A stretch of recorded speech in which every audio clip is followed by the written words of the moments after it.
Hello again, and welcome back, everybody, to another edition of the Royal Report. I am your Royal 2IC, and today I'm going to try and quickly go over all this because, with this daily headlines report, there's a lot that's happening overseas, here on the homeland, and I want to get through this because, you're about to find out. So, again, in no particular order, let's just start out with the elephant in the room.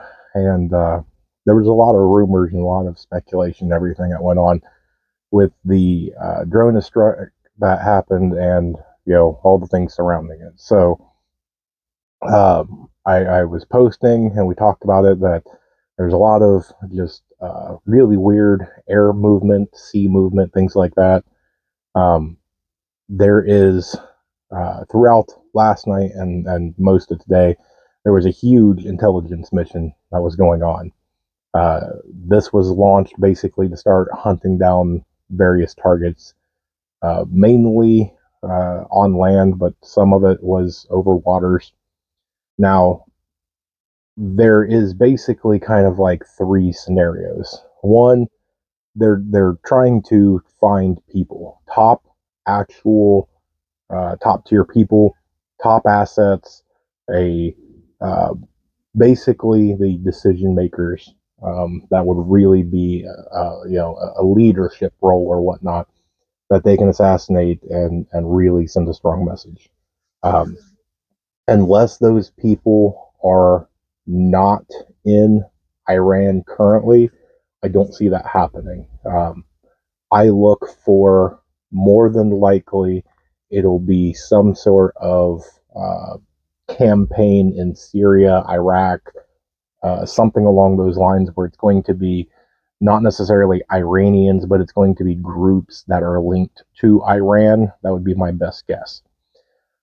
Next is going to be them doing a kind of like an intelligence of finding key strike points, buildings, important places to where Iran would launch a counter strike or a counter offensive or things like that.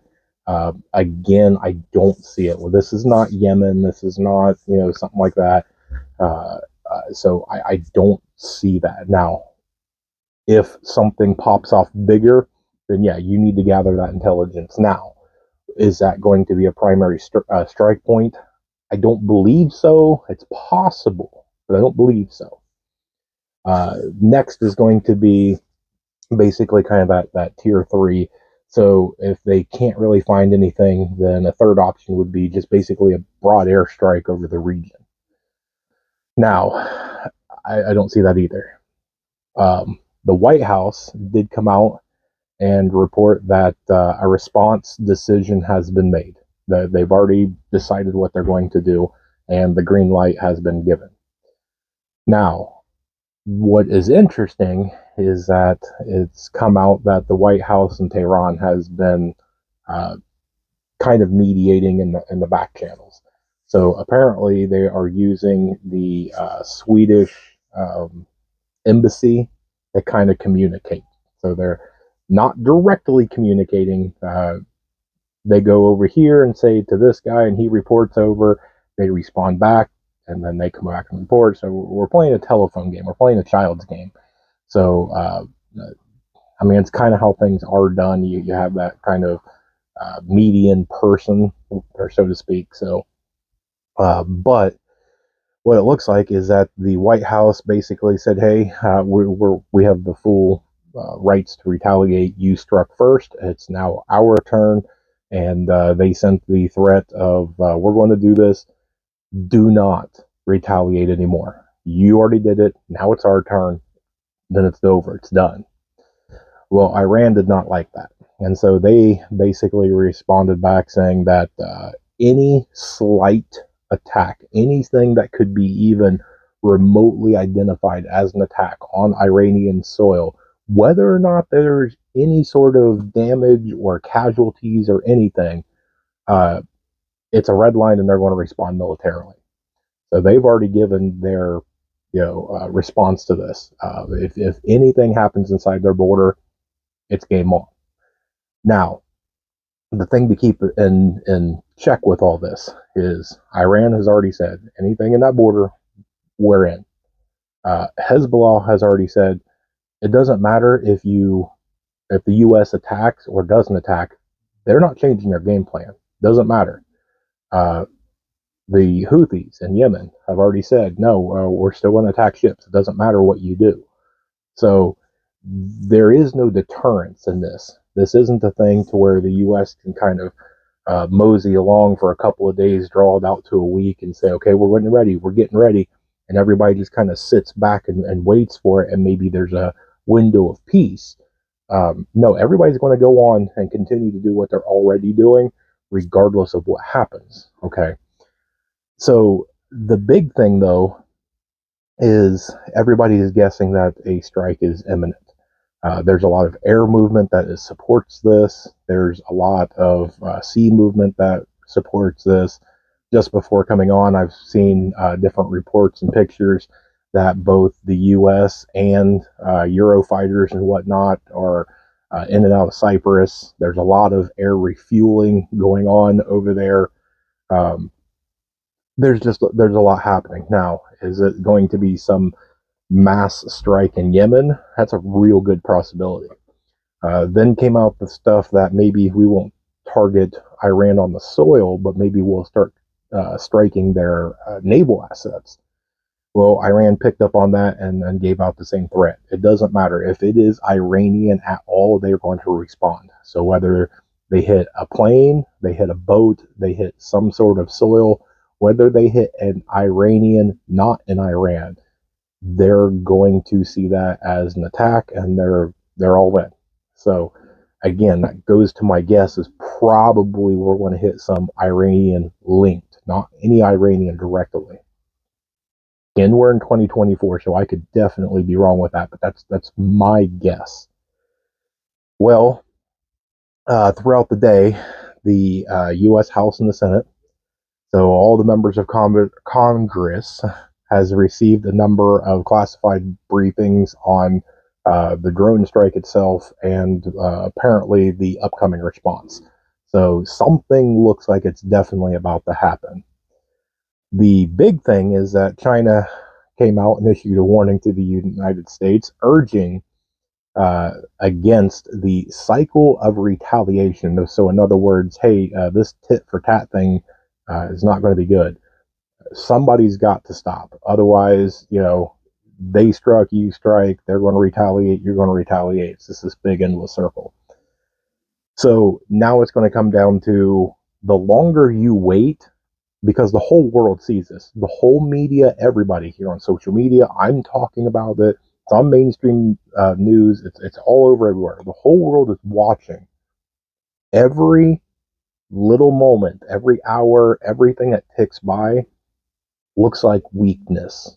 And so, in order to not appear, that you're just weak, something's got to happen. Whatever that is, something's got to happen. So, more than likely, yes. Tonight, if you have some sort of social media, if you're following this by anything, you're probably going to get a lot of notifications. If it is something major, I will try and cover it and come back on tonight. Hopefully, you don't see me again tonight. No. What I find interesting, and let me put up this picture. So this was a post yesterday by Douglas McGregor. If you don't know who that is, here's his post. If you need to pause it so you can read through it, because I'm going to kind of paraphrase. Basically, his post said that if the United States transfers the confiscated Russian assets, the money and the different things like that, at the start of this, that the United States froze all that stuff. If they take that frozen assets and money and they transfer it to Ukraine, then Saudi Arabia, India, China, as well as a whole host of other countries is basically going to fire sale American debt, thereby crashing the economy in, hours to days. So, it's a fair warning. And what he says there is extremely true. Uh, you have all these countries that have joined up into BRICS. And so, you go after one, it's the same thing as going after NATO. I just, he makes a very good point there. Okay. So, something to keep in mind. It's a data point. our economy really hinges on a pen stroke, on what somebody decides. So keep that in mind. Next, the European government has come out in a couple of different places. Sweden, I think, is one. I know Germany's another. And they have come out and publicly started telling their citizens that they need to immediately stockpile prescription medication, at least 6 months of prescription medication. So you might want to take that advice. Maybe it's not a bad idea to try and stockpile prescriptions. Now I know certain of them, it's just you can't do it. A lot of them, it's going to be very difficult. Some of them you can do it pretty easily. Now, depending on what your medication is, there are different places. You can go to like Jace Case and get certain ones. You can talk to your doctor. If your doctor won't, maybe look into switching to another doctor. Just tell them, hey, with everything that's going on, this, that, whatever, just talk to them and just let them know. I'd like to get 90 days. I'd like to get 180 days. I'd like to get a bigger supply just in case, and see if you can work something out. Next. So today, the UAE officially paid China in a new digital, and I think I'm pronouncing this right, dirham. I believe that's what they use. And basically, they're ditching the United States dollar. So they did a transaction, and it was a big ceremony. They bought an asset and paid without the dollar. So, I mean, it's already starting. We just talked about how this is for the economy with Douglas McGregor. Now we're just proving that point. Everybody's not real keen about the dollar right now, and so if you're looking for something that you can diversify or something to try and preserve some of your wealth, we just did 2 interviews, both with Scorpion Metals and with Defy the Grid. We're talking about gold and silver and different other things that you can try and diversify your wealth. There's other things out there and whatnot, but might want to give that a little bit more of a stronger thought. Next, there was a solar storm that hit on Monday, and this caused a radio blackout in Australia. Now, this was a powerful M6.8 class solar storm, and so it is something to keep in mind. So when you have these people that say, oh, solar storms happen all the time, they don't do anything, this one did. Okay, now just imagine if that hit around you or hit your area, to where all of a sudden, with basically no warning, did anybody ever hear of this? Did you get any sort of warning about this could happen? Okay, imagine you're at work and all of a sudden, boom, communications are down. How many people would freak out? How many people are prepared for something like that? Which again, for communications, we just did our interview with Radio Made Easy. So if you're worried about your communications, go check that video out. Next, Moscow says, and this is in a response to what we talked about a couple days ago, that the U.S. plans to move nuclear weapons to the U.K. I said that was a very bad idea, and Moscow seems to think that a good response is to move Russian nuclear weapons back to Cuba. So, yeah, I mean, you kind of had to see that one coming. Now, nobody's moved any nuclear weapons as of yet. Maybe this is a deterrence that maybe the nukes will stay where they're at currently and nobody's going to move them around. But again, data point. So let's move on into the homeland for the sake of time. So, excuse me, there's a lot of times I hate being correct. I made the call, and this isn't me puffing my chest or doing something, but I was reading the writing on the wall. There's nothing special, no inside information. I could just, with everything going on, you can see it happening. Mass layoffs. It's going to happen, okay? PayPal come out and announce that they're getting ready to do some really, really major cuts. Wall Street Journal plans to do mass major layoffs. UPS today just come out and said that they plan to cut 12 1,000 jobs. Okay, there's more to mention. We're not even out of January yet, and think about all the times that you have heard all these places that are cutting jobs, laying people off. Um, it's not going to be a pretty year for the economy, at least what I'm seeing. This is only the beginning. We're 1 month into the first quarter. I see it continuing to happen into February. I see it picking up steam at the end of February into March. Um, you're probably going to come back and you're going to probably get tired of me going, this company is laying off. This company is doing cuts. Sadly, it's, I just have this feeling. Next, there's a massive fire out at Feather Crest Farms in Texas. This is a major egg company.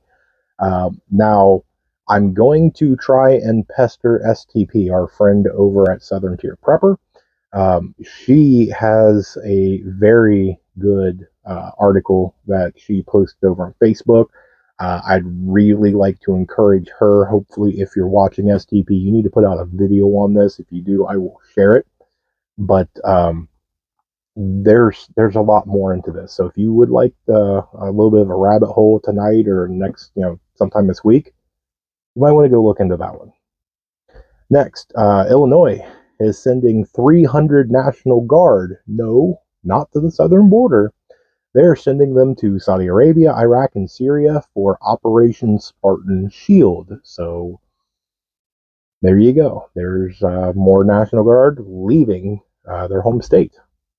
So keep an eye on that. This is probably nothing big, but just to announce, in case anybody missed it, Elon Musk announced that the first human trial is so far successful for the Neuralink, where they put that little brain chip in your head.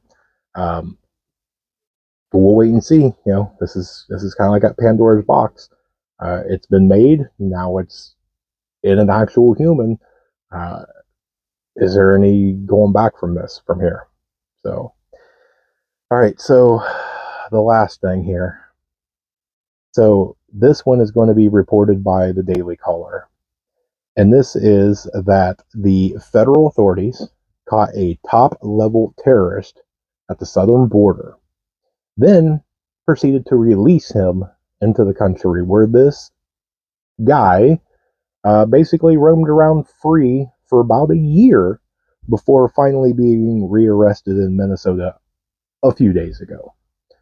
So who knows what they were up to, what they got accomplished, what mission they were on, or anything along those lines. But that's not the only one that's in here. Out of the millions and millions that's come across the border, I'm sure that's one of a great number. And we could go into great detail, and this is not the show for that.